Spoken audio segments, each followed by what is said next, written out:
oggi è festa, guardo sul muro il mio calendario, oggi è festa, oggi è festa. Vado al balcone, vedo un altro paese, sembra che una data scritta in rosso possa far cambiare il mondo intero, fa dimenticare la tristezza. Tutti i bambini stanno giocando per strada, sotto lo sguardo delle immagini, dentro al bar stanno giocando a carte, qualcuno parla di problemi, ma non zittiscono, oggi è festa.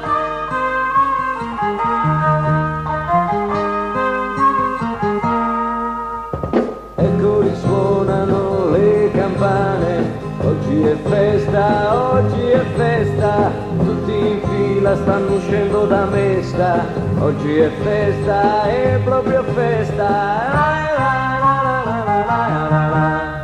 Ma c'è un vecchietto con un bicchiere di vino che sta guardando questa gente, loro non sanno che ormai è un turista, è tutto solo come sempre, lui ogni giorno è lì puntuale, con il vestito quello buono, e nel suo viso c'è sempre un sorriso, sta aspettando l'autobus della festa, della sua festa più importante.